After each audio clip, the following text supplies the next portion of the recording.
રાજ્યમાં વરસાદના આગમન બાદ જગતના તાતે ચોમાસુ પાકની વાવણી કરવાનું શરૂ કર્યું છે। ત્યારે તાપી જિલ્લામાં છેલ્લા 2-3 દિવસથી વ્યારા, વાલોડ તેમજ સોનગઢ તાલુકામાં નોંધપાત્ર વરસાદ વરસી જતા ખેડૂતોએ ડાંગરની રોપણીની શરૂઆત કરી દીધી છે। સામાન્ય રીતે રોપણી લાયક વરસાદની શરૂઆત થયા બાદ 15 દિવસ ડાંગરની રોપણી કરવા માટે ખૂબ જ અનુકૂળ સમય ગણાતો હોય છે। હાલ જિલ્લામાં રોપણી લાયક વરસાદ થવાના કારણે જિલ્લાના અનેક વિસ્તારોમાં ડાંગર પકવતા ખેડૂતો ડાંગરની રોપણી કરતા નજરે પડ્યા। રોપણી લાયક વરસાદ થતા ખેડૂતોમાં ખુશી છે।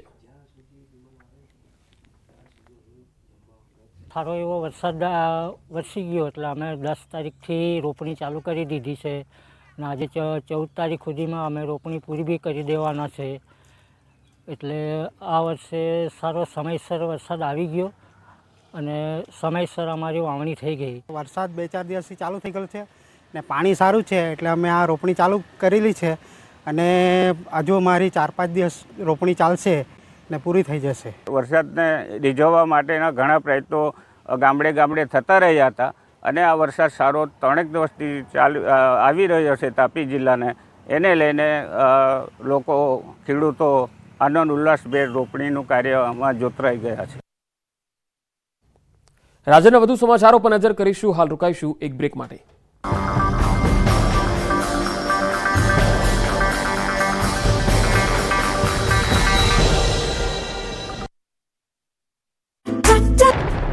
આગામી 5 દિવસ રાજ્યમાં ક્યાંક ભારે તો ક્યાંક હળવા વરસાશે। હવામાન વિભાગના મતે ગુજરાત પર 3 સિસ્ટમ સક્રિય થઈ છે।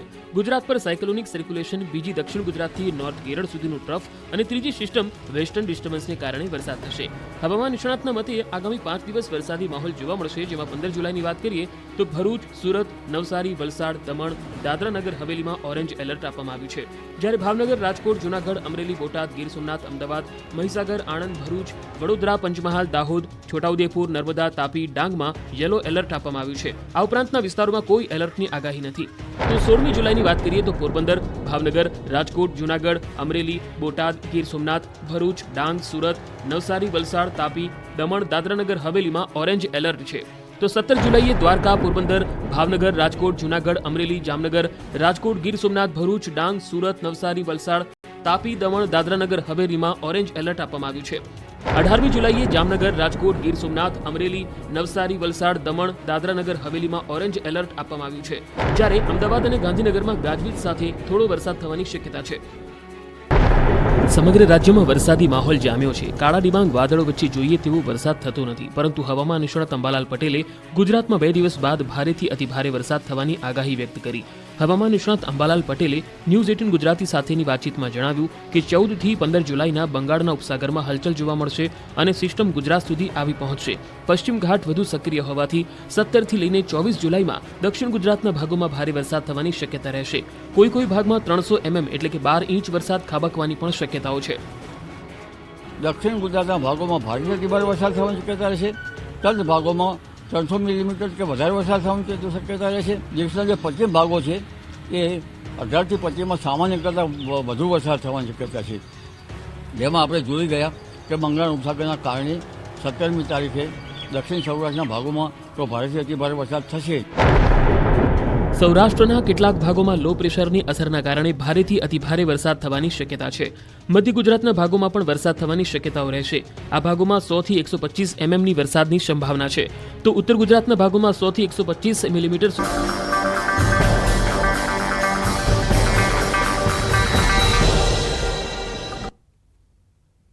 બ્રેક બાદ સમાચારોમાં આગળ વધીએ। સુરતના ચેરાપુંજી ગણાતા ઉમરપાડામાં મેઘો મુશળધાર થયો છે। ઉમરપાડા તાલુકામાં 2 કલાકમાં 4 ઇંચ વરસાદ ખાબક્યો છે, જેમાં કેવડી, શરદા, પીનપુર, ઘાણાવડમાં ધોધમાર વરસાદ વરસ્યો છે। 2 દિવસના વિરામ બાદ વરસાદે ઉમરપાડાને ગમરોડી નાખ્યું છે, જેમાં માંગરોળ, ઉમરપાડા અને માંડવીમાં ધોધમાર વરસાદી માહોલ છે। તો ઘાણવડથી લીમરવાણના રસ્તા પર આવતી ખાડી 2 કાંઠે વહેતી થઈ છે। તસવીરોમાં જોઈ શકાય છે કે ઉમરપાડામાં ધોધમાર વરસાદ થયો છે, જેના કારણે રસ્તાઓ જળમગ્ન બની ગયા છે। 2 કલાકમાં અહીંયા 4 ઇંચ વરસાદ પડ્યો છે। આણંદમાં ગમખ્વાર અકસ્માત થયો, 6ના મૃત્યુ થયા। અમદાવાદ વડોદરા એક્સપ્રેસ હાઈવે પર અકસ્માત થયો। ટ્રક અને ખાનગી બસ વચ્ચે આ ગમખ્વાર અકસ્માત થયો હતો। સ્થળ પર 3ના મૃત્યુ થયા, સારવારમાં 3ના મૃત્યુ થયા છે। તો વડોદરાથી અમદાવાદ તરફ જતા આણંદના ચિખોદરા નજીક આ અકસ્માતનો બનાવ બન્યો, જ્યારે મહારાષ્ટ્રથી રાજસ્થાન તરફ જઈ રહેલ ખાનગી બસને આ અકસ્માત નડ્યો હતો. અકસ્માત બાદ ફાયર અને પોલીસની ટીમ સ્થળ પર આવી પહોંચી હતી. અકસ્માતને પગલે ટ્રાફિક પણ અહીંયા ખોરવાઈ ગયો હતો. તો બે અલગ અલગ તસવીરો આપણે બતાવી રહ્યા છીએ. જ્યારે આ બનાવ બન્યો, ટ્રક અને ખાનગી બસ વચ્ચેનો આ બનાવ, કુલ 6 લોકોના મૃત્યુ થયા છે. વધુ માહિતી સાથે ફોનલાઈન પર સંવાદદાતા જનક જાગીરદાર આણંદથી જોડાયા છે. જનક, આ અકસ્માતને લઈને લેટેસ્ટ અપડેટ શું આવી રહી છે? જી પંકજ, આ જે મૂળ આખો જે રસ્તો છે એ મુંબઈ અમદાવાદનો રસ્તો છે. અને જે આપણે ચરોતરની જે વાત કરીએ તો આણંદ જિલ્લાની વાત કરીએ તો અમદાવાદ વડોદરા પાસે ચિખોદરા ગામ પાસે અકસ્માત સર્જાયો છે. ખાનગી લક્ઝરી બસ સાઈડમાં પાર્ક કરીને ઊભી હતી, ત્યારે પાછળથી એક ટ્રકે એને અકસ્માત સર્જ્યો હતો. ઘટના સ્થળે 3 વ્યક્તિના મૃત્યુ થયા છે. સમગ્ર ઘટનાની જાણ ફાયર બ્રિગેડ આણંદને થઈ હતી. ફાયર બ્રિગેડ આણંદથી ઘટના સ્થળે પહોંચી હતી. આણંદ ગ્રામ્ય પોલીસ પણ ઘટના સ્થળે પહોંચી હતી. 3 વ્યક્તિઓ જે ઈજાગ્રસ્ત હતા એમને તાત્કાલિક SSD હોસ્પિટલ વડોદરા સયાજી હોસ્પિટલમાં ખસેડવામાં આવ્યા છે. સૂત્રોની જે માહિતી છે એમના જણાવ્યા પ્રમાણે સારવાર દરમિયાન અન્ય 3 વ્યક્તિનું પણ મૃત્યુ થયું છે. જી જનક, આભાર માહિતી આપવા માટે. અનંત રાધિકાના લગ્ન બાદ મુંબઈમાં ભવ્ય રિસેપ્શન ઉજવાયું, જેમાં વૈશ્વિક નેતાઓ હાજર રહ્યા. પીએમ મોદી સહિત રાજકીય નેતાઓ પણ હાજર રહ્યા હતા. તો રિલાયન્સ અને જીઓના ઉચ્ચ અધિકારી અને કર્મચારીઓ સહિત ફિલ્મી હસ્તીઓને આમંત્રણ અપાયું. બોલિવૂડની હસ્તીઓથી લઈને રિલાયન્સના કર્મચારીઓ ઉપસ્થિત રહ્યા.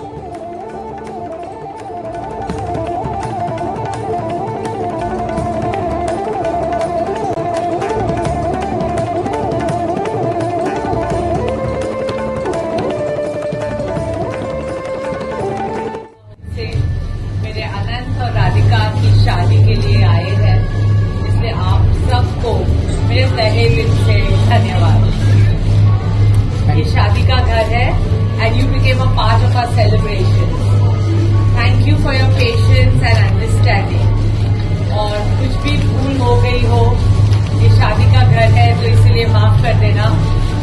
I hope you are all well looked after and आप सबको कल के लिए इनवाइट मिल चुका होगा, तो आप कल हमारे मेहमान बन के आना है and we will look after you. So we look forward to having you and welcoming you all tomorrow with your families. Thank you so much. धन्यवाद, शुक्रिया वंस अगेन. તો આ બુલેટિનમાં અત્યારે આટલું જ. નમસ્કાર.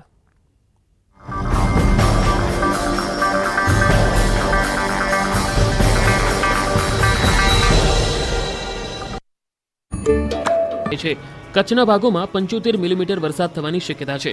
આ ઉપરાંત કેટલાક ભાગોમાં ચુડવેલ જીવાતનો ઉપદ્રવ વધે તેવી શક્યતા છે. ચોમાસું જામતા ખુશનુમા માહોલ છે. જંગલ, ધોધ, પર્વતો પરના માહોલને કારણે વિસ્તાર સુહામણો થઈ જાય છે. આવો જ નજારો જોવા મળી રહ્યો છે ગુજરાતના સ્વર્ગ ગણાતા ડાંગમાં. ડાંગનો જાણીતો ગીરાધોધ હાલ 16 કળાએ ખીલી ઉઠ્યો છે. ગીરાધોધ સિઝનમાં પહેલીવાર સંપૂર્ણ ખીલી ઉઠ્યો છે. જે રીતે આ ધોધ રમણીય માહોલ વચ્ચે જીવંત બન્યો, તે નજારો માત્ર ચોમાસામાં અમુક દિવસો દરમિયાન જ જોવા મળે છે. તેના ધસમસતા નીર જોવાનો લહાવો જ કંઈક અલગ હોય છે. તેથી જ તે ગુજરાતના પ્રખ્યાત ધોધમાંથી એક ગણાય છે. ગીરાધોધ અને ઝરણા જોવા લોકો ડાંગ જિલ્લાની મુલાકાતે આવી રહ્યા છે. સાથે અનેક સ્થળોની મુલાકાત લઈ લોકો કુદરતી સૌંદર્ય માણી રહ્યા છે. ચોમાસામાં ગીરાધોધ જોવા મોટી સંખ્યામાં લોકો ઉમટે છે. ધોધના ધસમસતા પાણી અને આસપાસનો નયનરમ્ય નજારો પ્રવાસીઓના મનને મોહી લે છે. ડાંગનું સૌથી વધુ ઊંચાઈ ધરાવતું ડોન હિલ સ્ટેશન પર પ્રવાસીઓનો મેળો જામ્યો છે. વરસાદી વાતાવરણમાં સાપુતારાનું વાતાવરણ 16 કળાએ ખીલ્યું છે, પણ પર્યટકોને સાપુતારા કરતાં વધારે ગમતું સ્થળ